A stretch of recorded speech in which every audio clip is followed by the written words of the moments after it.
Welcome to the Explainer. I was absolutely hooked when I first stumbled onto today's topic, because it dives right into this fascinating intersection where hard, measurable neuroscience crashes headfirst into the messy, subjective art of acting. We are going to explore a psychophysiological technique called Alba Emoting. And it turns out there is literally a biological hack that allows human beings to safely generate real, authentic emotion.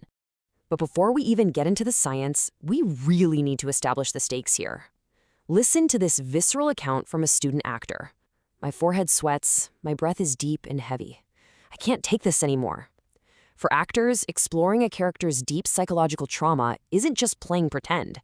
It takes a very real, very physical toll.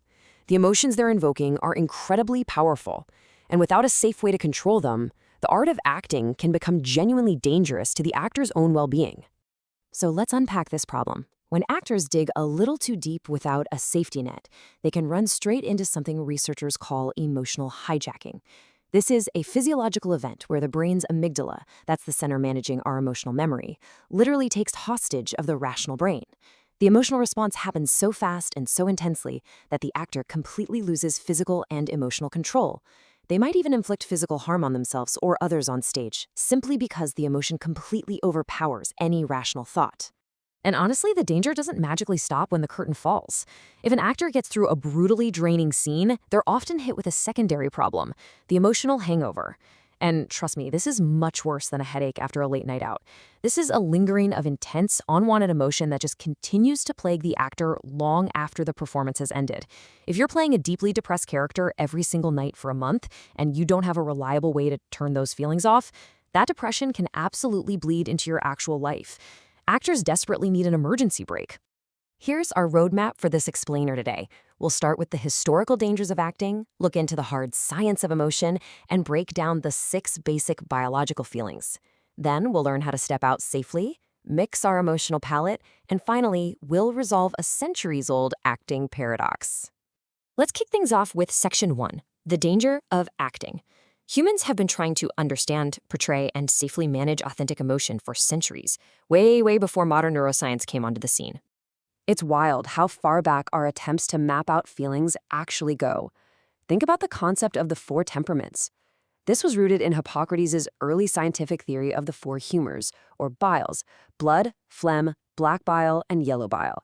The idea was that an imbalance of these biological fluids caused eccentric behaviors and intense temperaments: choleric, melancholic, sanguine, and phlegmatic. This early attempt to link human biology with human emotion heavily influenced legendary playwrights like Shakespeare and Ben Jonson. They were trying their best to decode the physical manifestations of feeling. All right, leaping forward from the 1700s to the 1970s, we hit Section 2, the science of emotion. This is where theory finally gives way to hard, measurable, physiological data. In 1970, neuroscientist Susana Bloch and her colleagues decided to literally measure the human body's emotional responses. They tracked brainwaves, heart rates, and muscle tension to pinpoint universal human emotions. It is fascinating how different prominent scientists categorize innate emotions. While nearly everyone is on the same page about joy, anger, fear, and sadness, Bloch uniquely includes erotic love and tenderness. While researchers like Ekman focused heavily on disgust, Bloch's data showed that tenderness and erotic love had incredibly distinct, measurable, and universal physical patterns across human bodies. Which perfectly sets up Section 3, the 6 basic emotions. This is the core discovery of the Alba Emoting technique, where Bloch found what she called emotional effector patterns, essentially a biological hack to generate feeling. Here is the absolute crucial point. Breathing is the MVP of your emotional experience. Bloch's research brilliantly maps out the exact respiratory cycles for different emotions. We're talking amplitude, frequency, and these little micropauses called saccades. For example, anger features sharp, highly frequent breaths with 0 pauses. Sadness or crying features irregular saccadic inhalations followed by really smooth exhalations, kind of like a heavy sigh. Bloch discovered that if you simply force your body to breathe in these exact rhythmic patterns, your brain will actually begin to generate the subjective psychological feeling of that emotion. No way, right? Now, breath is just part 1 of this hack. Part 2 is posture. The 6 basic emotions actually map out beautifully onto a simple grid of tension versus relaxation and withdrawal versus approach. Think about it. If you tense your muscles and lean forward, an approach mechanism, your body is physically priming itself for anger. But if you keep that exact same high muscle tension and simply shift your weight backwards into a withdrawal posture, you are instantly signaling fear. It's an incredible look at how shifting your physical alignment directly alters your internal emotional state. When you put it all together, it builds this complete physiological equation for emotion. You have the general muscle tone, the movement quality, the directional attitude we just talked about, and finally, head orientation. For instance, to induce the emotion of tenderness, you'd combine a relaxed body, a smooth forward lean, and then a slight sideways tilt of the head. By aligning your breath, your posture, and your facial expression into these specific effector patterns, you biologically command your brain to feel a specific emotion. But wait, remember that emotional hangover problem we talked about earlier? Because this technique works almost too well at creating real emotion, we urgently need to look at Section 4, stepping out safely. To ensure actors don't get trapped in these intense emotional states, Bloch developed the step-out procedure. It is basically a scientific emergency brake. It's simple but highly effective. 3 regular, slow, deep breaths, completely relaxing the facial muscles and body and physically changing your posture to a neutral stance. This replicable protocol manually forces the heart rate back down and halts the emotional induction on demand. It guarantees that an actor can portray a deeply traumatized character out on stage, execute the step-out procedure in the wings, and go home completely emotionally neutral.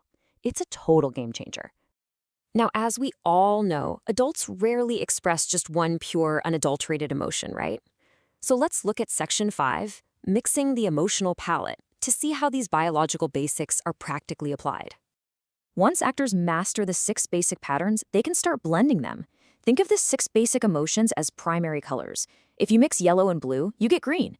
With Alba Emoting, if you mix the breathing pattern of sadness with the postural configuration of tenderness, you create the complex secondary emotion of melancholy. Or you can mix the breath of joy with the tense posture of anger to create a cruel, vengeful pleasure. By adjusting these different physical levers, actors have an infinite emotional palette right at their fingertips. So how does this actually play out in the theater? Much like a concert pianist running through scales to warm up their fingers, actors use these Alba Emoting effector patterns as an emotional warm-up, waking up their nervous system before they hit the stage. Alternatively, if an actor has an emotional block, say they just can't seem to cry in a specific scene, they can consciously induce the pattern for sadness right there in the moment. And finally, they can use it to map out complex emotional melodies in their scripts. To put that into perspective, an actor can literally map an emotional melody right onto the script pages. Take the play W, for example. An actor might map anger level 2 for their first line, shift into fear level 2, and then blend fear 3 mixed with anger 2 for the climax. It provides a completely reproducible, scientific roadmap for their performance. The days of leaving it up to chance or just hoping the emotion magically appears on opening night are over. And that brings us full circle. Section 6, Resolving the Acting Paradox. For centuries, theater theorists have passionately debated the proper way to act. Way back in the 1700s, Denis Diderot wrestled with a famous paradox. He debated whether acting should rely on pure inspiration, where the actor actually feels the emotion, or pure technique, where the actor feels nothing but mimics the emotion perfectly. The problem? Pure inspiration risks that scary emotional hijacking and inconsistency we talked about, but pure technique can be cold and robotic. Alba Emoting beautifully bridges this gap. It provides rational, technical control over the body, but because of human psychophysiology, that technique triggers a spontaneous, real, and safe emotional response. It's genuinely felt by both the actor and the audience. I want to leave you with a thought that goes way beyond the theater. If the Alba Emoting technique proves that simply changing the rhythm of our breathing and the tilt of our posture can biologically force our brains to experience real, profound feelings, do we truly control our emotions in our everyday lives, or do our bodies actually control us? Think about your posture right now. What is it telling your brain to feel? Thank you so much for joining me on this explainer. I really hope this sparked your curiosity to explore your own psychophysiology. Keep learning, and I'll see you next time.